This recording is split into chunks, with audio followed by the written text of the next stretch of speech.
Hello there. So here we have a file where the student has made sure that they can see the feedback comments and is getting ready to do a revision based on those feedback comments.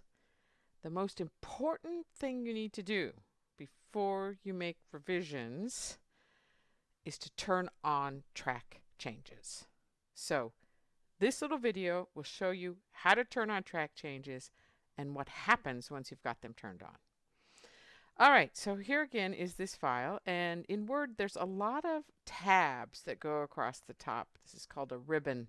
If you can't see your ribbon, you might want to click here. I have mine so I can see all of them. Like this one, it might look like this, right? That's really, you can't see anything. You always have to click over here. Maybe it might show tabs. That's fine. That will work perfectly. Okay. The tab you care about is the review tab. Okay, and notice when I click on that, this opened up.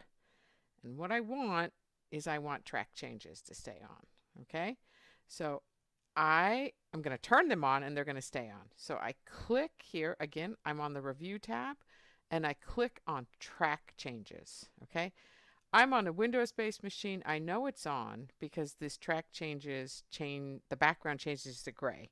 If you're on a Mac, once you turn it on, you have to use like this little slider button and the color changes a little, but track changes will be on.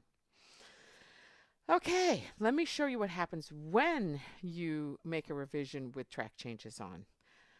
I read this comment here, and oh, actually not that comment. I'm going to go with this comment here where the feedback was, I can clearly see the meaning of the fourth rhetorical element. However, what is the new offering from Dichi and Ryan? So here the writer spent a lot of time explaining what a new offering is, but didn't present what the new offering was in the text.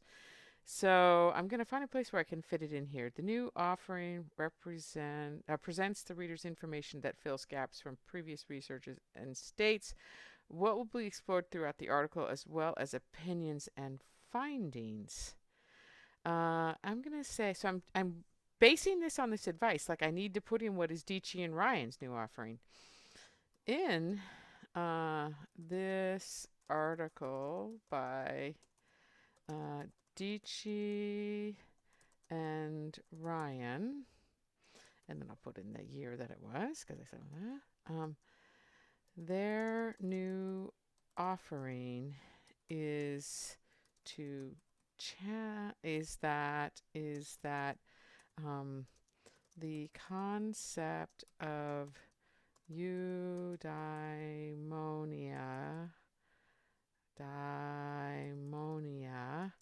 is as important to the study of well-being as is hedonia. Okay, doesn't matter if you have any idea what all those words mean, but you can see things happened with track changes on. By the way, I'm going to go back up here to my ribbon and say I want to show tabs and commands. So there, we've got everything there. So you can see that when I added text, it got added in a different color, and then it kind of changes in a bit after it's been saved to all green instead of two different colors. But it's underlined. What I have added is underlined. Let me show you what happens if I take something out. So I'm just going to take out previous research. So research is non-count.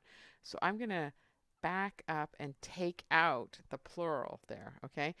So it changes color when I take it out and it lines it out. So that is how you can tell the changes that you've made. So Word is tracking the changes. Why do we professors make such a big deal about this? This is how we grade your revisions. How do you respond to feedback? What changes do you make to the text based on feedback?